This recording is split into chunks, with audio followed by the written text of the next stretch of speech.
Hello, and welcome to the turbulent world of Middle East soccer, or Mideast Soccer podcast. I am your host, James Dorsey. US President Joe Biden travels this week to the Middle East and Saudi Arabia. Some have described the visit to the kingdom as the most consequential trip of his presidency so far, because it's a reversal of Biden's rhetorical emphasis on human rights and democratic principles. Mr. Biden has until now refused to meet Saudi Crown Prince Mohammed bin Salman, whom US intelligence has described as probably responsible for the 2018 killing of journalist Jamal Khashoggi. Mr. Biden vowed during his election campaign to force the Saudis to pay the price and make them, in fact, the pariah that they are. At the core of a US policy debate over the merits of Mr. Biden's pilgrimage to Riyadh lies the question of how the United States can best ensure regional security and protect its interests. Lost in the debate is whether the cost of maintaining stability by supporting autocratic rule is lower in the long term than the upfront expense of adhering to human rights principles, pluralism, and transparent and accountable governance that would initially alienate Middle Eastern partners. That is what I'll be discussing today with my friend and colleague, David Michael San Juan, a professor, writer, and trade union activist. David, the argument I'm making is that the cost of standing for human rights may be costly up front, but less costly in the longer term than the cost the United States has already paid for its support for autocracy. Do you think that's true? And if it's true, is it only true in the Middle East or also elsewhere in the world? Yeah. Thank you very much for that good question, Professor James. I really enjoyed your article. It was a really engaging read, and I think that you are making a valid point in saying that ignoring these human rights concerns is not good for the United States and the world in general, and it's proving to be costlier for everyone else, because in the short term, if they will be able to prioritize their economic interests, of course, they will be able to immediately resolve their energy-related problems, which is causing a crisis everywhere. But nevertheless, in the long term, it will produce a more disorderly world, because it seems that in this world, countries will only have respect for countries that also respect human rights, human dignity, and the international order. So they are looking up into America's role as a model in world affairs. And if they are not seeing the reforms or the human rights based approach, pluralist approach in America, many more autocratic regimes will rise in many parts of the world. So I think that is my initial take on this. And hence, in the long run, the world will be a better place if America and many other countries will adopt a human rights based approach, an approach that is based on the international law, respect for human rights, and other related concerns, rather than continue placating autocratic regimes around the world.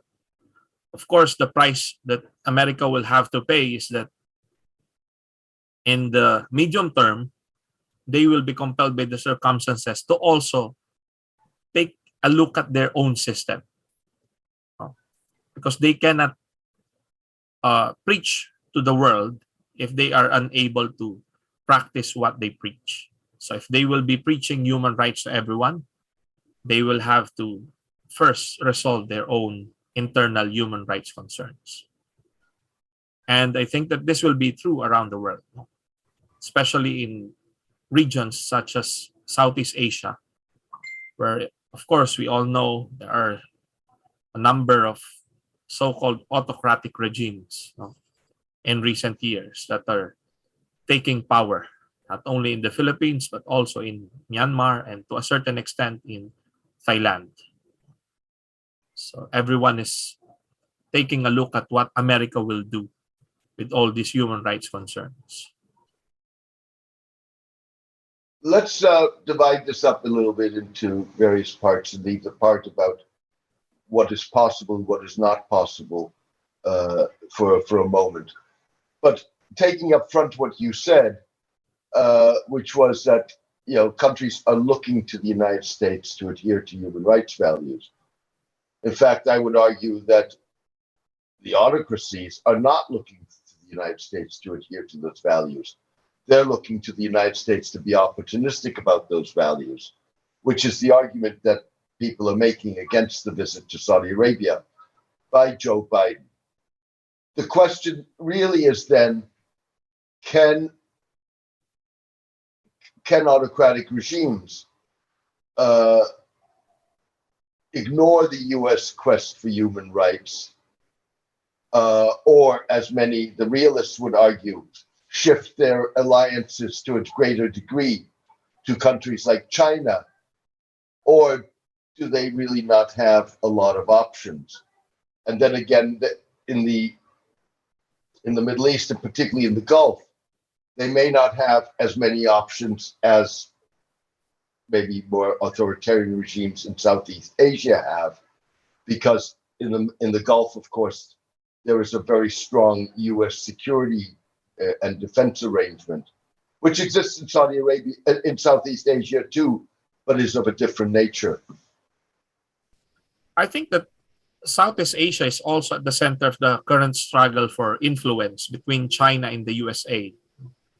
The Southeast Asian countries are wary of China's territorial claims, but governments here are still able to gobble up investments from China because they need to. China is a major investor in this region, in Southeast Asia.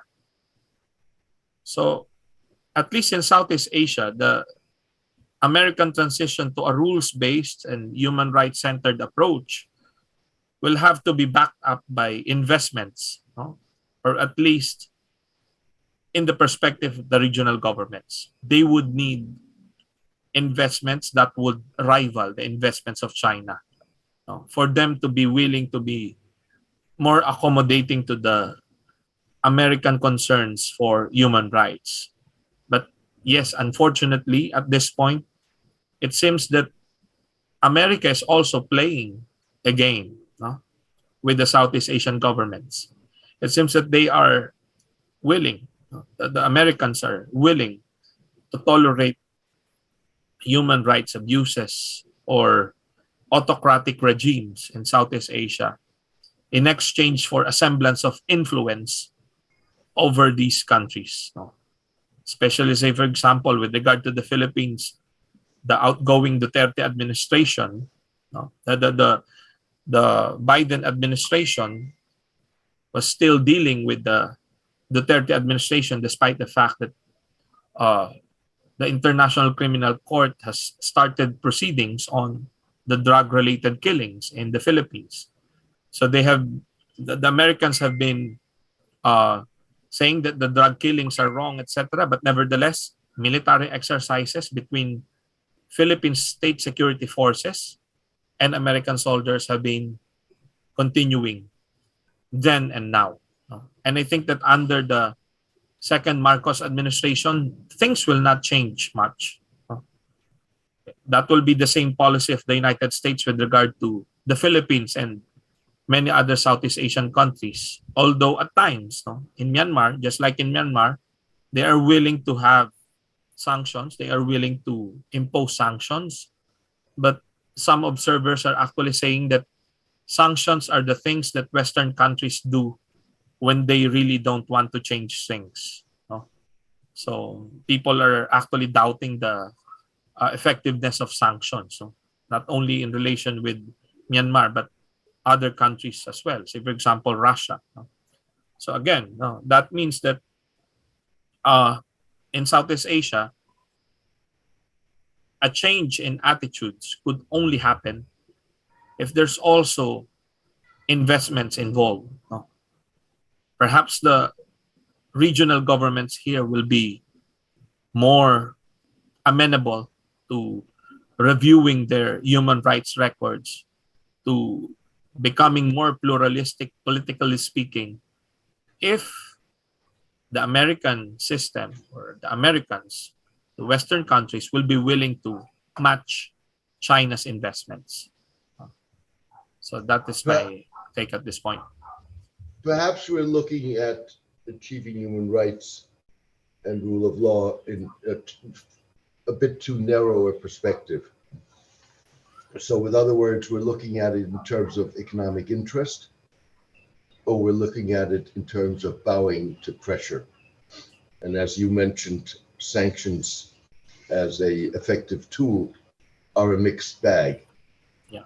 It actually also is the case that if you look at discussions, and when do discussions lead to a voluntary change of opinion or agreement, it's when one of the two sides has convinced themselves that changing their opinion is the right thing to do. So, with other words, it's a process, Yeah. and imposing it may not be the way to go. So, the question then is, if one way, particularly in the Middle East, but maybe possibly also in Southeast Asia with a number of countries, the United States may do well by first emphasizing or focusing on human security rather than just defense and physical security. So, with other words, on issues of transparent and accountable governance, on issues of economic diversification, of social reform, of women's rights, for example. Whether or not by focusing on that, there may be a greater willingness on the part of regimes to cooperate. There may also be a greater public buy-in, and it's sort of then a back way into the more sensitive issues of political rights, for example. I think that if the United States will advocate a more progressive social order via those reforms that you have mentioned, in the context of a human security lens, no, that is holistic in nature, that will cover economic security, say for example, labor rights, no, the just distribution of wealth, no, and wages. I think that the United States will be able to convince social movements, no, meaning ordinary people, citizens groups, civil society organizations in Southeast Asia, that the United States is now moving towards becoming a role model for the rest of the world. No? Because at this point, the social movements, at least in Southeast Asia, are considering the USA, no, as part of the problem. In the Philippines and other Southeast Asian countries, the Americans are viewed as imperialists, no, as as people, no, who are unable to practice what they preach. No? And meanwhile, with regard to the governments, I think that there's a possibility that most of the Southeast Asian governments uh, may ignore, no, such transition in American policymaking if they are unable to see that the Americans are doing a house cleaning in their own backyard. No? Meaning, if they are advocating for wider socioeconomic reforms in Southeast Asia, the Southeast Asian governments will first have to see that the Americans are also doing the same, trying to implement broader socioeconomic reforms within the United States itself. So, Let's come back to that part of the credibility issue in a second. yeah, Uh, Clearly, I mean, you just had a poll among 23,000 respondents in 9 Middle Eastern and North African countries. Granted, none of them in the Gulf, but nonetheless. And there were two factors that stood out in that poll. One was that more than half of the respondents said that they believed that the economy was weaker under democratic governance, and that they also believed that they needed a strong leader who was able to, quote, bend the rules to get things done. So, in a sense, that already shows that for a variety of reasons, democracy as a governance model is losing its attraction. But more importantly, it also, I think, would argue in favor of a gradual approach towards human rights by, for example, a focus on the human security aspects, simply because that would indeed then help also raise confidence in models that the U.S. is propagating. Is that something that you think would work not only in the Middle East but elsewhere? Yes, of course. No, because the problem that we have now with regard to American democracy, I would like to put it in quotation marks, is that its neoliberal character is actually putting off many citizens. No? Of course, there's a semblance of political democracy. There are elections, people can choose their representatives, and so on. In the United States, in the Philippines, and even in many Middle Eastern countries and in the rest of Southeast Asia, there are elections. So we have political democracy in a way, but the economic system is neoliberal in character. So the economy is dominated by big corporations, and usually the big corporations have control over the agenda of the political parties. The political parties who in turn control who's going to win in the elections. And somehow, I would say that it's not actually real democracy that is on trial now, but the version of democracy that implements economic policies closer to neoliberalism, where the market reigns supremely and the people, the communities are neglected. No? And that is why, as you have mentioned, I agree that if there would be a renewed focus on the human security aspects of things, like for example, livelihood or resolving the huge gap between the rich and the poor, no? And other similarly themed economic issues, I think that more and more people will be attracted to democracy if they would see that democracy is working for their economic interest. And that's also partly one of the reasons why many people around the world are more attracted to right-wing extremist alternatives. No? In Europe, in the United States, and elsewhere. It's because the right-wing forces were able to galvanize a form of populism, economic populism, no? That they are trying hard to convert into real political power. And in some cases, they are able to succeed. No? Just like what the so-called um, right-wing forces of Le Pen in France was able to do in a recent election. And just like what Donald Trump was able to do in the United States before he was defeated by Biden. So somehow these right-wing forces are tapping into genuine economic concerns of the people. No? So they are taking advantage of uh, the people's hatred of their situation, their poverty under the so-called democratic system, which is not actually democratic because even some economists would say that many democratic countries are now actually oligarchic in nature because the corporations, the richest dynasties are able to control and monopolize power and wealth, no, in many parts of the world.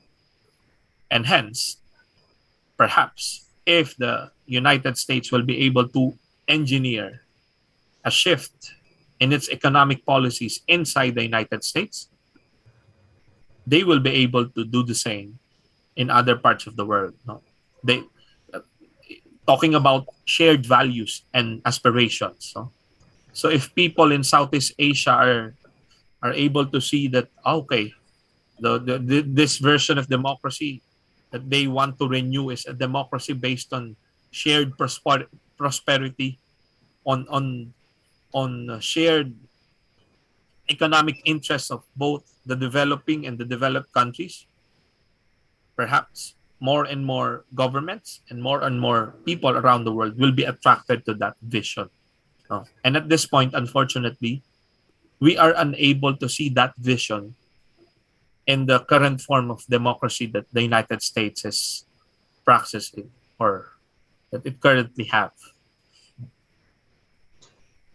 You know, clearly, if you don't put your mouth where your money is, or your money where your mouth is, then you're going to lose credibility. And clearly, that is what has happened with the United States. Now, the United States ultimately may or may not be able to put its house in order. Yeah. Very possibly will. The question really is whether, in terms of its international credibility and its ability to be a model, whether it has the time to do so, or whether or not it's already too late because of all the events that are taking place, the rivalry with China, the war in Ukraine, the energy crisis, the commodity crisis, and so on and so forth. So the question is whether, because it would take the United States time to put its house in order, that's not going to be an easy process, whether it has that luxury and time. Unfortunately, considering all those things that you have mentioned, and let's add to that equation extreme climate change that is now putting everything at stake. I think that there's no enough time for the United States to engineer such a shift.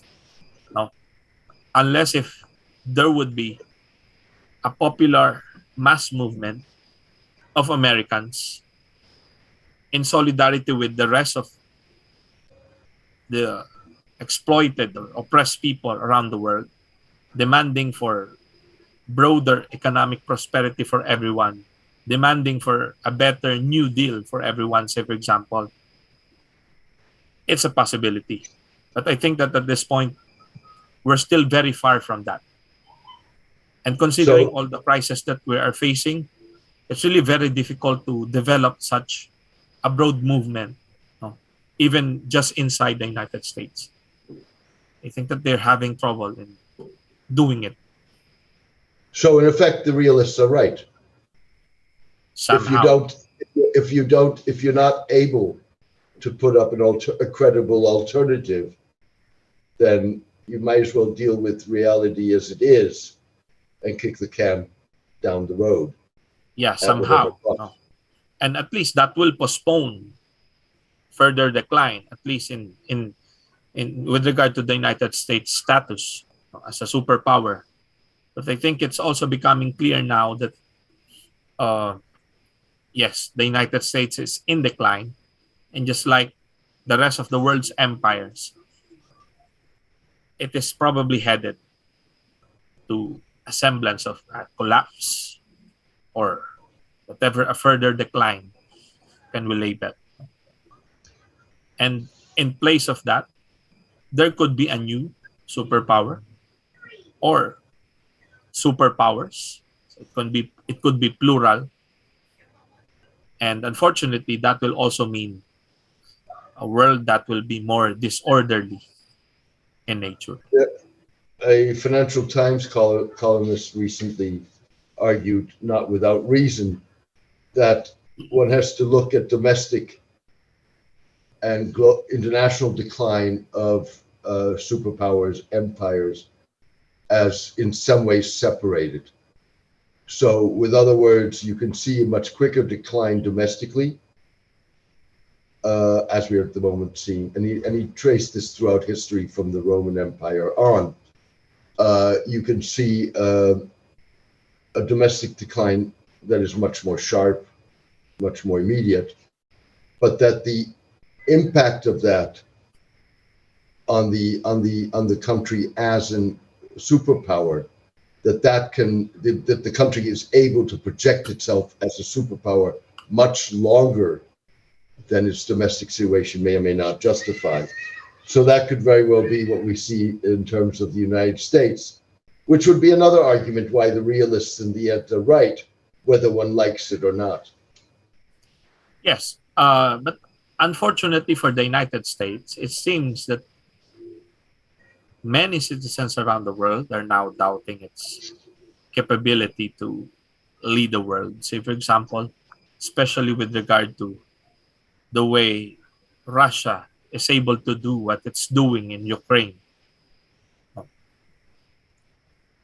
The United States is further losing its credibility in managing the world affairs.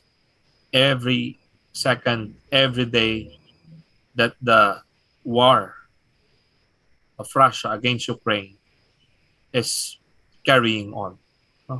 Because to the eyes of the many citizens in the world, how come that the United States was able to tolerate what Russia is doing in Ukraine? When in But fact, in many cases, that argument I could turn around. yes, Everybody felt was certain that Russia it would be a question of days for Russia to occupy Ukraine. That didn't happen. We're 5 months further. yes, And the one thing I would note is that Western NATO arms and military support for Ukraine is crucial, but without Ukrainian resolve and willingness to fight, those weapons would also be meaningless. So I'm not sure that, this is a U.S. failure to roll the Russians back. Maybe it's actually a U.S. success. I think it will still be premature to say that it's a US success, considering that even now, Europe is tolerating somehow what's happening in Ukraine. I'm saying tolerating because, of course, they're also doing the typical imposition of sanctions. But I think that 2 days ago or just today, it was announced in the media that the pipeline, the gas pipeline, will not be covered by sanctions. So even Europe is somehow beholden. You're talking about Nord Stream 2? Yeah, I think that's it. No, Nord Stream 2 has already been sanctioned. Let's cut this bit out because I think you're on slim ice here. Nord Stream 2. The question, for clarification, there are 2 pipelines. Nord Stream 2 is the pipeline that hasn't been completed. It's sanctioned. Nord Stream 1 is down for maintenance. The question is whether the Russians will pump gas through it again or just try and pressure the... So let's just, I think, leave the pipeline issue out for a moment. All right. Sorry about that. Okay, do you want to pick up? I think that we can still argue that it's still a loss for the United States because they are unable to project their typical status as a superpower that can prevent war, that can mediate in case that there's a war. They can immediately mediate and tell another superpower that you should return to the negotiating table and ensure that there would be peace talks or negotiations so that there would be no further loss of life, so that there would be no hostilities that would put the world economy into more disorder, into more chaos, and into further crisis. That the United States is unable to do it now with Russia. It's seen, at least in the developing countries' perspectives, it's seen as a weakness in the part of the United States. Because this is not the United States that the rest of the world has been very familiar with. No, in the past, it was able to intervene directly in many conflicts, despite the lack of evidence that they should intervene. Of course, I'm not calling for American intervention in Ukraine. We all know that intervention, direct military intervention, is always harmful in general, no? And it cannot resolve the problem. But what I'm saying is that the United States inability, no, to limit the war, to tell Russia to negotiate with Ukraine and stop the war, everyone is now putting doubt on what the United States can really do if they are unable to stop the Russians. It strikes me that it's a question of a cost-benefit analysis as well as realistic expectations. So the expectation that Biden can phone Putin and say, stop this war, is unrealistic.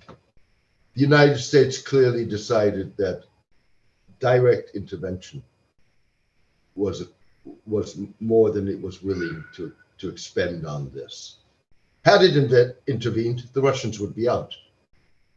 This would be a done deal. I don't think there's any question about it. But you would have also risked nuclear war. And again, the question is whether or not the United States, by not intervening, should have bowed to nuclear blackmail by Putin, or if by doing so it has set the stage for other nuclear powers in the world to use their nuclear capabilities as leverage. I think also that the jury's out. Let's face it, this is a much longer war than Russia had expected. It's draining, forget sanctions, it's draining its resources. It's having trouble recruiting. The sanctions mean that it's having trouble replacing the technology that it needs to keep on putting out the kind of weaponry into the battlefield that it needs. And then, of course, there's the economic drain. So it strikes me that the jury is out, and that therefore, if one assumes that the U.S. chose for this to be a gradual long-term process because of the risks of nuclear war and because of the cost of yet another war that the United States did not want to engage into, then in fact the jury is out on who has won this. But this doesn't necessarily look all that good for the Russians.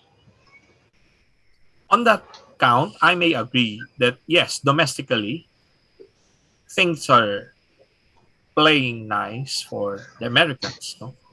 Because by delaying the war in which they cannot intervene, they are somehow essentially winning. No? I think that I can partly agree with that point. But at least in the eyes of the world, the United States is losing some form of credibility, at least to those who are expecting more of them in stopping the war. And as you have mentioned, unfortunately for the United States, it is unable to make further things in stopping the war because its interests are tied, its hands are tied at this point, and they are unable to enter into another war because of their crisis, because their resources will be overstretched. Considering all the domestic problems that they are now facing, aside from the pandemic itself, that is wreaking havoc into the global economy and by extension, even the American economy. No? So they will have to face all these problems along with the problems related to the war. So, well, yeah, domestically they won. Ukraine's going to be a long, drawn-out war, and we will see. The jury is out, and we will see who comes out of this victorious and what this means for U.S. credibility. More immediately, we're going to see this week the visit by Joe Biden to Saudi Arabia, which is going to put his balancing of human rights and more immediate concerns to the test. And it will be interesting to talk again, David, once the visit has taken place. Thank you very much for this debate today. I think it Thank was you. very stimulating. Thank you for those who have joined us for following the debate. And please do tell us your comments and suggestions. We are very interested in hearing from you. Thank you very much and goodbye. Please subscribe to my YouTube channel at James M. Dorsey Media, one word, and click the notification button for more updates. Also, please become a paid subscriber by going to www.jamesmdorsey.substack.com or making a donation at www.jamesmdorsey.net so I can keep distributing the column for free to achieve the widest distribution possible. Thank you.